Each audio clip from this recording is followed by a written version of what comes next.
Ótimo, Renata, muito obrigada, minha querida. Já aviso você e também o Uripita e a todos que nos acompanham que agora tem entrevista importante para vocês conferirem no Expresso CNN. A gente conversa com a epidemiologista Carla Domingues. Carla, boa noite, bem-vinda de volta. Prazer em revê-la em 2022. Mona Lisa falando, me ouve bem, minha querida? Ouço muito bem, prazer falar com você novamente. Um feliz 2022 para todos nós. Eu também desejo. Eu achava que 2022 ia ser virada de página, por enquanto não é, mas estamos juntas aqui no esclarecimento à população. Feliz 2022 para você também e para toda a sua família. Carla, a primeira pergunta é inevitável, tem que ser essa explosão de casos que nós estamos conferindo nos Estados Unidos especialmente, também a questão no Brasil preocupando bastante. Estamos falando de um contexto realmente delicado, porque tem muito epidemiologista apostando que a Omicron já pode significar um fim de um ciclo, porque é uma contaminação mais branda. As opiniões estão divididas. O que você tem ouvido? O que você tem estudado? Conta, minha querida, por favor. Na realidade, eu acho que tanto falar que vai ser uma variante que vai trazer muitos óbitos, ao mesmo tempo que nós estamos indo para a calmaria, eu acho que é tentar fazer uma previsão de futuro, né? Eu acho que o que nós temos hoje no presente é uma variante muito transmissível, que vai aumentar muito o número de casos, e, portanto, nós temos que evitar a transmissão para que a gente não tenha agora não esgotamento de UTIs e de unidades hospitalares, mas da atenção básica, como nós estamos vendo agora, né? Uma procura gigantesca e principalmente no momento que os profissionais de saúde estão ficando contaminados e que a gente pode ter uma diminuição de pessoas para atender a população. Então, nós não podemos banalizar essa variante achando que a situação está sob controle. Não, nós precisamos ainda manter todas as medidas, né? Utilização de máscaras, lavação da mão corretamente, utilização de álcool gel e, principalmente, Mona Lisa, nós precisamos garantir que a população compareça aos postos de vacinação para tomar a segunda dose e, principalmente, o reforço, né? Nós temos uma baixa procura do reforço nesse momento, que é tão fundamental, porque a Omicron, ela responde bem com a dose de reforço. Sim. Quando você fala não banalizar, você está dizendo a gente manter os cuidados de antes. Então, é isso, limpar as mãos a todo momento, lavar, que é básico, né? Mas continuar usando bastante o álcool gel, que muita gente relaxou, a máscara em ambientes, né, com outras pessoas, é isso. Mas também é evitar aglomeração, evitar sair de novo, ou dá para sair tomando os cuidados. Eu me refiro a pessoas que voltaram a frequentar, por exemplo, restaurantes. Exatamente que nível de cuidado é esse e o que é não banalizar de fato, Carla? Eu acredito que nesse momento que nós estamos vendo uma elevação de número de casos, nós não estamos falando de voltar a fazer lockdown, de fechar tudo, sim, mas nós precisamos sim ter medidas de controle, buscar locais abertos, locais que têm ainda um controle de número de pessoas. É claro que toda aglomeração nós estamos falando de transmissão elevada, né? Eu acho que não é o momento de a gente ter agora show com 20, 30 mil pessoas, de voltar a frequentar estádios de futebol, né? Então, todos esses locais de aglomeração nós vamos ter condição de ter uma elevada disseminação da doença. Sim, e carnaval? Carnaval com desfile de escola de samba, porque ainda não tem a bateção do martelo nem em São Paulo, nem no Rio de Janeiro. Eu acho que carnaval deveria ser cancelado em todos os locais, inclusive de desfile de escola de samba, porque nós estamos falando de pessoas que vão ficar horas sentadas muito perto uma da outra. Duvido que as pessoas vão ficar utilizando máscara, porque vão ficar cantando, tomando cerveja, né, feliz da vida, e a gente vai realmente ter uma transmissão gigantesca da transmissão nesses locais. Então, eu acho que, nesse momento, a gente devia ser comedido e não ter essas grandes festas, né? Concordo plenamente com você, mas enfim, estamos conversando a respeito. Minha querida, colocar os nossos analistas para a conversa, temos todos muitas perguntas. Renata Agostini chega também, Renata? Como vai, Carla? Boa noite. No caso da Ômicron, por já sabermos que ela é mais transmissível, não deveríamos, e aí eu estou falando de cuidados pessoais mesmo, a questão da aglomeração já está claro que nesse momento não é dispensar, mas no caso de cuidados nossos no dia a dia, ela não requer cuidados adicionais? Faço essa pergunta até porque é uma dúvida minha mesmo, eu fiquei me pegando ali, eu não relaxei do álcool gel nem da máscara, mas fiquei pensando se há outras medidas protetivas que a gente pode lançar mão nesse momento. E ainda, houve uma percepção no final do ano que, diante da vacinação, a gente poderia se permitir reunir a família no Natal, por exemplo.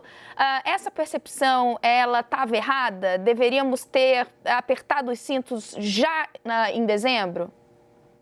Eu acho que naquele momento as condições não eram tão drásticas para a gente fechar tudo, inclusive não ter as festas de final de ano, né? O que todo mundo estava recomendando, que você fizesse encontro com poucas pessoas e principalmente que recomendasse que todo mundo tivesse vacinado, né? Na minha casa foi assim, todo mundo que veio na minha casa estava devidamente vacinado. Então, acho que é isso que a gente tem que buscar nesse momento, estar do lado de pessoas que estão efetivamente protegidas, né, com o seu esquema completo. Sem dúvida. É que eu também, Renata, até vou dar um relato aqui. Depois que passaram, né, as reuniões familiares e a gente, claro, se reuniu em grupos menores, que foi o que a gente ouviu, né, dos especialistas, que podia reunir, mas, claro, não um monte de gente, deu aquela sensação de que não devia ter feito aquilo, né? De que talvez a gente poderia ter ficado mais recluso, apesar da vontade de rever as pessoas que a gente ama, apesar da vontade de ter uma sensação de que dava ali para se reunir mais uma vez, mas sim, também fiquei com essa dúvida, ainda bem, Renata, que você perguntou. A Raquel Landim, é isso, também participa da entrevista? Mona, diga, deixa eu só insistir uma coisinha com Carla, porque eu fiz uma pergunta dupla, Carla, e a primeira era sobre se tem alguma medida adicional. Então, por exemplo, sei lá, usar 2 máscaras, isso faz sentido? A gente sabe aquele kitzinho, né? Álcool gel, lavar a mão, usar a máscara, distanciamento. Agora, tem alguma coisa a mais ou é bobagem pensar nisso?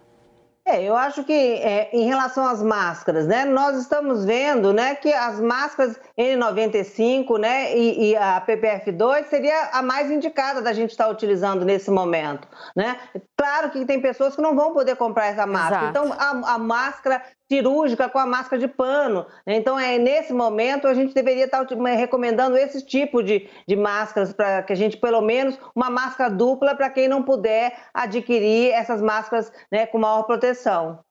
Ô Carla, e sobre os estados que estão decidindo aí medidas que têm a ver com uma certa restrição. Já temos 8 estados, né, tomando atitudes. A gente até falou sobre isso, porque a taxa de transmissão está muito alta, né, a mais alta desde março do ano passado. E aí esses estados já estão decidindo certas restrições. Esse é o caminho?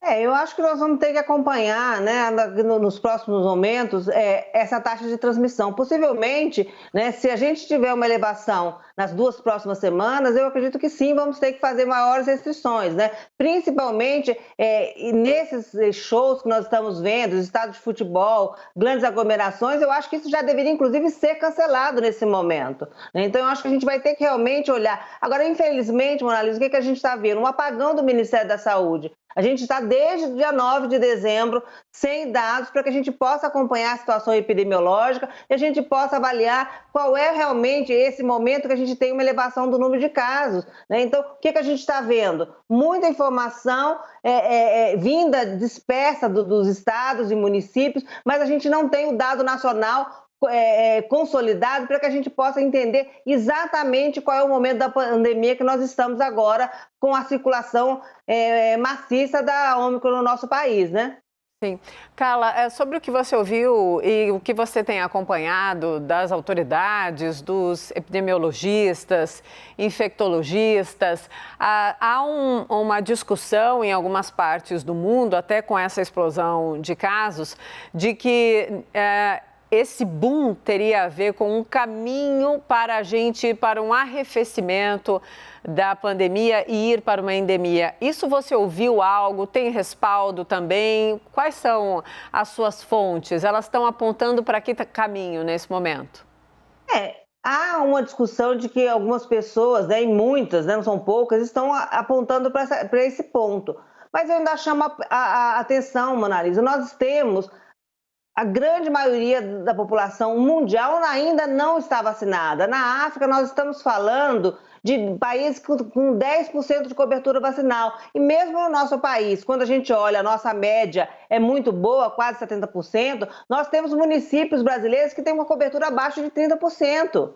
Então, eu acho que não dá neste momento que nós temos ainda esse quantitativo enorme de pessoas para serem vacinadas de forma global, né, em vários países do mundo, inclusive no nosso, de dizer que a gente está indo para a calmaria. Não, eu acho que a gente é muito cedo, porque infelizmente ainda pode aparecer novas cepas, né, que possam ser mais transmissíveis, mais letais, né, e a gente ainda não tem essa segurança de dizer que estamos sim caminhando para o controle da doença. Sim. Raquel Landim também participa da entrevista. Raquel, minha querida, boa noite, bem-vinda. Daqui a pouco vamos falar muito de economia, mas agora o nosso assunto é saúde. Vamos lá, Raquel. Boa noite, Mona. Boa noite, Carla. Doutora, estamos discutindo a vacinação infantil. Já ficou claro pelos dados que o Ministério da Saúde apresentou que não teremos vacinas da Pfizer suficiente para imunizar todas as crianças até o final de março. Estamos falando, então, de um prazo bastante longo. Pelos dados que a senhora já avaliou, vale a pena utilizar a Coronavac nesse público?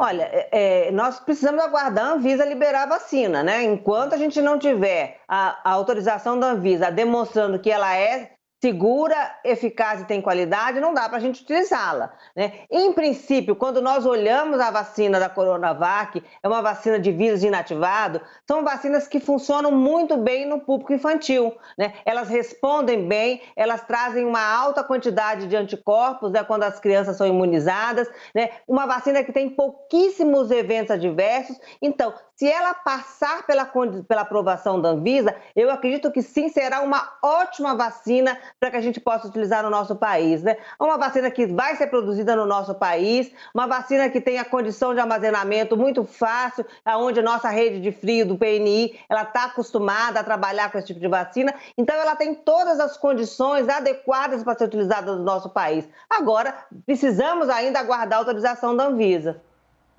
Sim, Carla, sobre a vacinação infantil, o ministro da Saúde e muitas autoridades ainda dizem, se os pais quiserem, se os pais optarem pela vacinação das crianças, esse C é perigosíssimo, né? É lamentável, né, Mona Lisa, que depois de quase 50 anos do Programa Nacional de Imunizações, que nós vimos sempre o Ministério da Saúde sendo o protagonista e o líder da condução desse programa, convocando os pais para serem vacinados, mostrando a importância da vacinação, né? E nós estamos agora vendo o Ministério da Saúde dizendo, não, vacina quem quer, não, nós temos que vacinar todas as crianças, porque para a gente ter nossas crianças protegidas, precisamos ter levado as coberturas vacinais de forma homogênea. Foi assim que o programa de imunizações do nosso país conseguiu erradicar pólio, controlar doenças, né, que eram importantes, como difteria, coqueluche, sarampo, rubéola, porque nós tínhamos elevadas coberturas vacinais, principalmente nas crianças. Como que no momento de uma pandemia, que nós temos sim risco de adoecimento das nossas crianças, nós estamos dizendo para os pais, não vacina se quiser. Se fosse para vacina quem quiser, a gente não precisava colocar essa vacina no Programa Nacional de Imunizações. Se ela está no programa, é porque ela é importante sim, e nós devemos estimular os pais a levarem as suas crianças, mostrando o benefício dessa vacinação. Então, Carla, por favor, nos ajude, fale diretamente para os pais, para as mães, para os responsáveis. Por que eles devem sim vacinar as crianças de 5 a 11 anos? Nós temos 3 motivos fundamentais para vacinar as nossas crianças. Primeiro, porque nós estaremos protegendo individualmente cada criança que receber a sua vacina. Nós tivemos, Mona Lisa, 300 óbitos desta doença né, na faixa de 5 a 11 anos. Sim. Nós podemos falar, é muito pouco quando a gente compara com a população adulta. Não, é muito. E quando a gente compara com a própria criança, das 15 vacinas que estão no calendário de vacinação, protegendo para mais de 20 doenças, nenhuma dessas vacinas e dessas doenças, nós tivemos esse número de óbitos. Então, você veja a relevância dessa proteção individualmente. Mas quando nós vacinamos as crianças, nós garantimos que elas possam conviver socialmente e principalmente o retorno seguro para a escola, né? E por fim, nós estamos falando da proteção coletiva. Quando nós vacinamos o maior número de pessoas, aí sim nós podemos pensar e tentar evitar que esse vírus continue circulando no nosso meio, né? Matando pessoas que não podem ser vacinadas porque têm algum problema de saúde. E principalmente as crianças abaixo de 4 anos, né? Que possivelmente terão um irmão nessa faixa etária. Então, essa vacinação dessa população de 5 a 9 anos, de 11 anos, ela é fundamental como ação de saúde pública para o nosso país. Sem dúvida. Ô, Carla, muito obrigada por nos ajudar a passar o recado correto, por nos ajudar a olhar para esse momento com a informação, com a lucidez necessárias. Carla, muito obrigada. Boa noite a você. Venha sempre conversar com a gente, faz toda a diferença. Eu que agradeço. E, Mona Lisa, só fazendo uma pequena correção. Na chamada, vocês estão me chamando de médica. Eu sou epidemiologista, tá bom? Eu não te chamei de epidemiologista? Vou até olhar de novo. Do programa, tá? Como médica. Então, só alertando a população que eu sou epidemiologista. No crédito, agora, Isso. na tarja, já até tiramos. Ó, tiramos do ar, você tá correta. Eu falei epidemiologista aqui, mas muito obrigada. É o erro apontado e corrigido. Obrigada, minha querida. Boa noite a você. Eu que agradeço. Um abraço para todos. Para você também, Carla.